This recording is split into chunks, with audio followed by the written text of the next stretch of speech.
একটু নজর রাখতে হবে গিরিশ পার্কের খুনের দিকে, কারণ সম্প্রতি আমরা কুমোরটুলিতে দেখেছিলাম ট্রলি ব্যাগে দেহ উদ্ধার, তারপর দেখলাম ঘোলায়। আর গিরিশ পার্কে এই খুনের কথা কবুল করলো ভাগারাম সিং, তাকে খুন করে স্বীকার করেছে কৃষ্ণপাল সিং।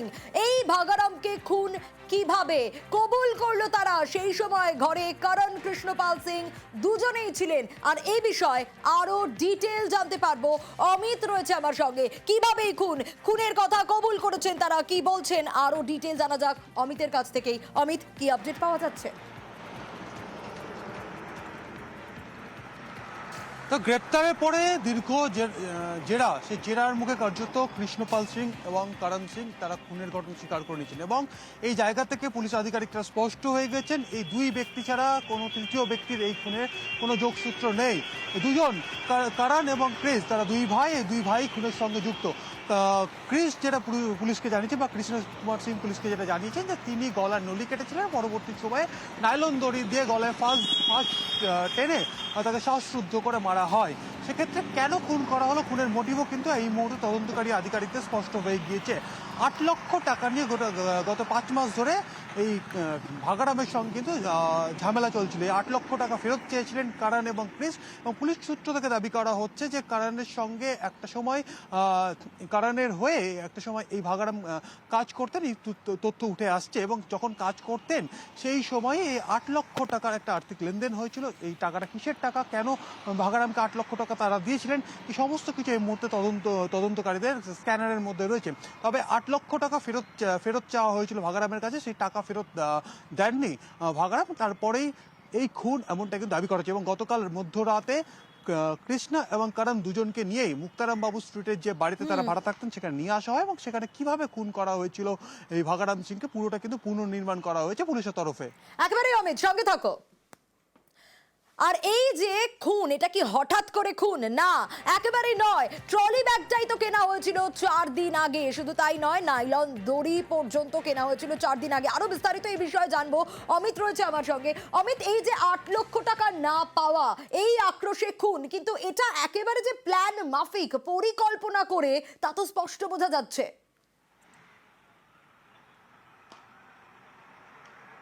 একেবারে যে সমস্ত ঘটনাক্রম ঘটেছে বা যে সমস্ত তথ্য এখনো পর্যন্ত পুলিশের সামনে এসছে, সেক্ষেত্রে ভাগারামকে পরিকল্পনা করে খুন করা হয়েছে। কারণ এই 8 লক্ষ টাকা 5 মাস ধরে ফেরত পাচ্ছেন না, এটি যেমন খুনের মোটিভ, সেক্ষেত্রে গত 1 সপ্তাহ ধরে এই 8 লক্ষ টাকা ফেরত দেওয়ার জন্য লাগাতার ভাগারামকে চাপ সৃষ্টি করছিলেন এই দুই ভাই, এমনটা কিন্তু তথ্য উঠে আসছে। সেক্ষেত্রে ভাগারাম যখন জানিয়ে দিয়েছিলেন যে তিনি টাকা এই মুহূর্তে ফেরত দিতে পারছেন না, তারপরে খুনের পরিকল্পনা করা হয় এবং খুন করা হয়েছে গত পরশুদিন, অর্থাৎ গত পরশুদিন খুনের ঘটনা ঘটে। এবং তারপরে যেটা জানা যাচ্ছে পুলিশ সূত্র থেকে, ঠিক খুনের 4 দিন আগে ট্রলি ব্যাগ কিনে আনা হয়েছিল নাইলনের দড়ি, সেলোটেপ, সমস্ত কিছু। এমনকি যে ছুরি ব্যবহার করা হয়েছিল গলার নলি কাটার কাজে ব্যবহার করার জন্য, বা নলি কাটার ক্ষেত্রে যে ছুরি ব্যবহার করা হয়েছিল সেটিও কিনে আনা হয়। সেটি কোথা থেকে কেনা হয়েছিল সেটি নিয়ে জেরা করা হচ্ছে পুলিশের তরফে। কারণ এই ছুরি যে দোকান থেকে কেনা হয়েছিল বা ট্রলি যেখান থেকে কেনা হয়েছিল, এরা কিন্তু প্রত্যেকেই এই মামলার গুরুত্বপূর্ণ উইটনেস বা সাক্ষী হতে চলেছে আগামী দিনে। সেক্ষেত্রে দুই ভাইকে জেরা করে ছুরি কোথা থেকে কিনে আনা হয়েছিল, ছুরি কখন কিনেছিল, সেইগুলো জানার চেষ্টা করা হচ্ছে। এবং অন্যদিকে ট্রলি 4 দিন আগে কেনা হয়েছিল, এই তথ্য কিন্তু সামনে এসছে। নাইলন ব্যাগও একেবারে 1 সপ্তাহ ধরে খুনের ছক বলে তদন্তকারীরা সন্দেহ করছেন, এবং ভাগারামের আত্মীয়দের সঙ্গেও পুলিশ যোগাযোগ করেছে। কলকাতায় আসবেন নিহত ব্যবসায়ীর আত্মীয়রা।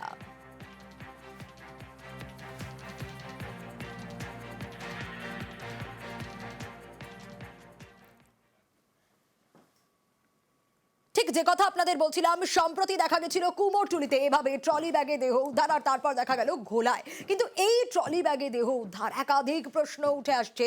উত্তর 24 পরগনা ঘোলা এবার ঘটনাস্থল। আবারও সেই ভাড়া করা গাড়িতে চেপেই ট্রলি ব্যাগে ভরা দেহ পাচারের চেষ্টা। কুমোরটুলির ঘটনায় কিছুই কিন্তু আঁচ করতে পারেননি গাড়ির চালক, কিন্তু এবার গাড়ি চালকের তৎপরতাতেই পুলিশের জালে অভিযুক্তরা। 25 ফেব্রুয়ারির পর 11ই মার্চ আবারও ট্রলি ব্যাগে উদ্ধার দেহ। কুমারটুলির পর এবার উত্তর 24 পরগনার ঘোলা ট্রলি ব্যাগ থেকে উদ্ধার হয় সেলোটেপ জড়ানো যুবকের দেহ। নিহতের নাম ভাগারাম সিং, বছর 32-এর এই যুবক পেশায় ব্যবসায়ী, কলকাতার মেছুয়া বাজারের বাসিন্দা।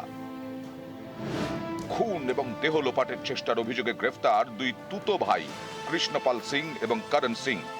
মঙ্গলবার রাতে ভাগারামকে খুনের পর দেহ ট্রলি ব্যাগে ভরে দুই তুতো ভাই তারপর এক ক্যাবে চেপে পৌঁছয় সোদপুরের ঘোলায়।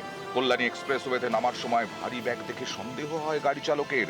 তিনি জিজ্ঞাসা করেন, ট্রলি ব্যাগে কি আছে? দুই যাত্রীর একজন জানায়, কুর্তি আছে। তখন চালকের পাল্টা প্রশ্ন, এত রাতে কুর্তি নিয়ে এখানে কি? খুলে দেখান ভেতরে কি আছে। ট্রলি খোলা দূরের কথা, উল্টে যাত্রীরা বলে, তোমার কিছু লাগলে পয়সা নিয়ে চলে যাও। এতে চালকের সন্দেহ আরো বাড়ে। পাল্টা প্রশ্ন করেন, পয়সা লাগবে না, ভেতরে কি আছে দেখান। এই সময় রাস্তায় পুলিশের গাড়ি দেখে দাঁড় করান ক্যাব চালক। তখন দুই যাত্রী পালানোর চেষ্টা করে।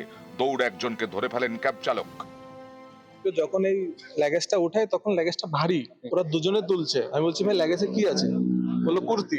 ড্রপ লোকেশন এখানে। আমি বলছি, ভাই কুর্তি নিয়ে এখানে কি করবে তুমি এই রাত্রেবেলা? বললো এখানে কোথায় আশেপাশে ফ্যাক্টরি আছে, বন্ধু থাকে, সেখানে যাচ্ছি। দুজনে আমার নামালো, ভাড়াটা ক্লিয়ার করলো। তখন আমি বলছি, কি আছে আমাকে একটু খুলে দেখাও তো, এত ভারী। দেখাতে রাজি না। এ বলছে, তোমার কিছু লাগলে পয়সা নিয়ে তুমি চলে যাও। পয়সা দিতে চাইছে কেন? কি আছে এর ভিতরে? পুলিশ সিম্পল আমি দেখতে পেয়েছি, রাস্তার মাঝখানে গিয়ে আটকালাম, এদিকে দৌড় মারছে। আমি দৌড় মেরে গিয়ে ওকে পাজা করে ধরে, আমার ফোনও ভেঙে গেছে ওকে পাজা করে ধরতে।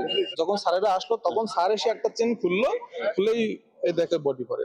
বাঁধা অবস্থায় ছিল বয়জন, মুখও বাঁধা অবস্থায় ছিল, সেলো টেপ দিয়ে আটকানো ছিল, মুখ হাত পা আটকানো ছিল। এরা যতদূর খবর আছে কলকাতার দিক থেকে নিয়ে এসছে। ট্রলি ব্যাগ থেকে দেহ উদ্ধার করে পুলিশ। ট্রলি নিয়ে আসা দুজনের মধ্যে করণ সিংকে গ্রেফতার করা হয়। और आदमी साथ में आया था वो भाग गया ना। मेरा तो कोई रिलेशन लगता नहीं, दोस्त है ऐसा। वो तो कॉलेज ने सर जी को नंबर दिया ना कॉल लगाने के लिए। वो मेरा पार्सल है, कोई पार्सल लेके जाने का, तुम आया ऐसा। ये मेरा बैग नहीं है, मेरा बैग अंदर है। नहीं सर जी, मेरे को कोई पता नहीं है। जो मेरा बैग है, मेरा आईडी प्रूफ है उसमें बस। अभी ये तो इधर खोला तब मेरे को पता फिर सडन से। मैं उधर से लेके आया, मेरे को बोला गाड़ी में रखो, गाड़ी में रख दिया सब कुछ। फैक्ट्री का बताया कि फैक्ट्री उधर मेरा दोस्त रहता, उसके पास कोई पार्सल आया, वो लेके जाने का बस। গ্রেফতারের পর করণের দাবি, সে নাকি কিছুই জানতো না। সহযাত্রী কৃষ্ণপাল সিং তার বন্ধু হয়। পরে তদন্তকারীরা জানতে পারেন করণের মামাতো ভাই কৃষ্ণপাল। মঙ্গলবার রাতেই তাকে কলকাতার গিরিশ পার্ক এলাকা থেকে গ্রেফতার করে পুলিশ। এরপর উঠে আসে খুনের বিস্তারিত তথ্য। পুলিশ জানিয়েছে, ভাগারামের থেকে 8 লক্ষ টাকা পেত কৃষ্ণপাল এবং করণ। মঙ্গলবার রাতে 65,000 টাকা নিয়ে গিরিশ পার্কে কৃষ্ণপাল করণের কাছে যান ভাগারাম। ভাগারামকে ঘুমের ওষুধ মেশানো কফি দেয় কৃষ্ণপাল করণ। তবে সংজ্ঞা হারাননি ভাগারাম। 8 লক্ষের মধ্যে মাত্র 65,000 কেন? এ নিয়ে শুরু হয় বচসা, হাতাহাতি।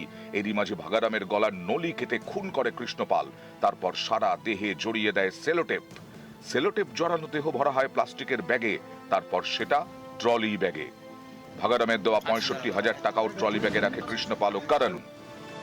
ট্রলি ব্যাগে দেহ নিয়ে গিরিশ পার্ক থেকে হলুদ ট্যাক্সি নিয়ে নাগের বাজার যায় দুই তুতো ভাই। সেখান থেকে ক্যাব বুক করা হয়। সেই গাড়িতে চেপে উত্তর 24 পরগনার ঘোলায় কল্যাণী এক্সপ্রেসওয়েতে। ভারী ট্রলি নামানোর সময় চালকের সন্দেহ হওয়ায় বিপত্তি। ধরা পড়ে যায় করণ। রাতেই পুলিশের জালে কৃষ্ণপাল। তদন্তকারীদের দাবি, জেরায় ভাগারামকে খুনের কথা স্বীকার করেছে কৃষ্ণপাল। নিউজ 18 বাংলা।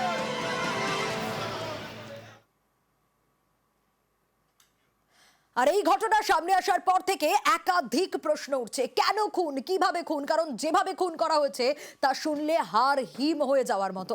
একেবারে যেন পেশাদার খুনি। কিভাবে জানেন? প্রথমে গলার নলি কেটে খুন, তারপর সারা গায়ে সেলোটেপ, এরপর দেহ ট্রলি ব্যাগে, তারপর সেই ট্রলি ব্যাগ নিয়ে একাধিক গাড়িতে গিরিশ পার্ক থেকে নাগের বাজার হয়ে ঘোলা। কেন? যাতে পুলিশকে বিভ্রান্ত করা যায়, ঠিক যেমনটা করে থাকে পেশাদার খুনিরা। দুজন ব্যবসায়ী কিভাবে এমন পেশাদারি কায়দায় খুন করলো তা অনেককেই ভাবাচ্ছে।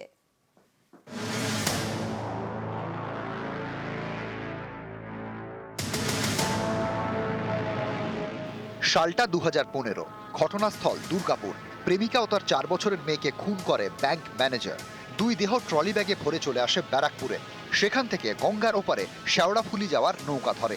সেই নৌকা থেকে দেহ ভর্তি ট্রলি ব্যাগ ফেলে দেয় গঙ্গায়।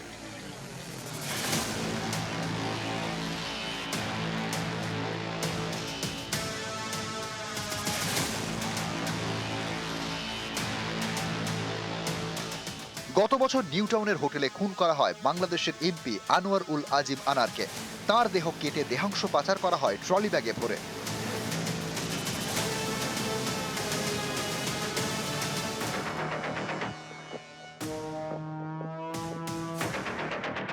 গত 25শে ফেব্রুয়ারি কুমারটুলি ঘাটে ট্রলি ব্যাগে উদ্ধার হয় মহিলার দেহ। পিসি শাশুড়িকে খুন করে বৌমা। ট্রলি ব্যাগের দেহ ভরে নিয়ে যায় কুমারটুলি ঘাটে। সঙ্গে ছিল তার মা। টার্গেট ছিল গঙ্গায় ভাসিয়ে দেওয়া।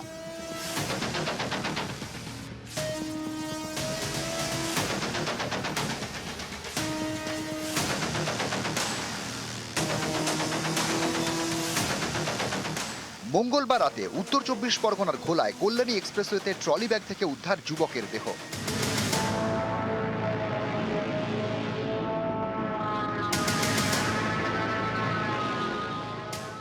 নিহতের নাম ভাগারাম সিং। এই যুবককে খুন এবং দেহ লোপাটের চেষ্টার অভিযোগে গ্রেপ্তার করণ সিং এবং তার মামাতো ভাই কৃষ্ণপাল সিং। তদন্তকারীরা জানতে পেরেছেন করণ, কৃষ্ণপাল এবং ভাগারাম তিনজনই ব্যবসায়ী। সবারই আদিবাড়ি রাজস্থানে। ভাগারাম কলকাতার মেছুয়া বাজারে ভাড়া থাকতেন, আর কৃষ্ণপাল করণ থাকতো গিরিশ পার্কের ভাড়া বাড়িতে।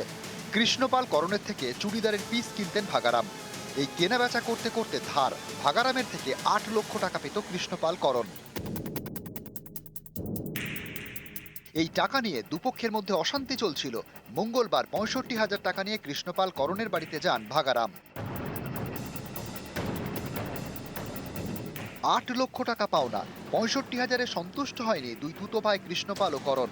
এ নিয়ে ভাগারামের সঙ্গে তাদের বচসা শুরু হয়। তারপরই খুন। ভাগারামের গলার নলি কেটে খুন করে কৃষ্ণপাল। তারপর সারা দেহে জড়িয়ে দেয় সেলোটেপ। তারপর সেই দেহ ভরে প্লাস্টিকের ব্যাগে, সেটা রাখে ট্রলি ব্যাগে। এখানে বাসন মাজি দেখছি বেরোচ্ছে ঢুকছে, আমি ময়লা ফেলতে হয়তো যাচ্ছে, ওরা তো যায় রাত পর্যন্ত, খেতেও যায়। 12টা সাড়ে 12 নাগাদ দেখলেন প্লাস্টিক নিয়ে বেরোচ্ছে? হ্যাঁ, একাই বেরোচ্ছে? একাই বেরোচ্ছে। ব্যবসার জন্য রাজস্থান থেকে কলকাতার ভাড়া বাড়িতে। সেই বাড়িতে আরেক ব্যবসায়ীকে খুন। এ নিয়ে গিরিশ পার্কের মুক্তারামবাবু স্ট্রিটে জোর শোরগোল। না, ওরা আমার কাছে থাকতো না। উনি রমেশ প্রজাপতি আছে না, হ্যাঁ, ওর কাছে ওর লোক ছিল। কতদিন আগে আপনার কাছে ভাড়া নিয়েছিল? আমার 9-10 মাস হয়ে গেছে। এগ্রিমেন্ট করেছিলেন? হ্যাঁ হ্যাঁ। কার নামে এগ্রিমেন্ট ছিল? রমেশ প্রজাপতি। খুনের ধরন এবং দেহ লোপাটের চেষ্টা দেখে তদন্তকারীরা অবাক। কারণ তাদের মতে এভাবে তো পেশাদার খুনিরা খুন করে। গলার নলি কেটে দেহ সেলোটিপ দিয়ে জড়ানো হয় যাতে রক্ত বাইরে না আসে। এরকম ঠান্ডা মাথায় খুন তো পেশাদার খুনিরা করে। তারপর প্রমাণ লোপাটে একাধিক গাড়িও ব্যবহার করেছে দুই ভাই, যাতে পুলিশ সহজে নাগাল না পায়। একটি গাড়িতে গিরিশ পার্ক থেকে নাগের বাজার, আরেকটি গাড়ি নাগের বাজার থেকে ঘোলা।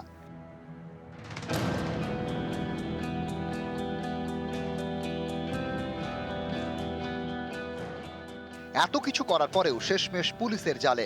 মঙ্গলবার রাতে দুই তুতো ভাই কৃষ্ণপাল ও করণকে গ্রেপ্তার করে পুলিশ। নিউজ 18 বাংলা।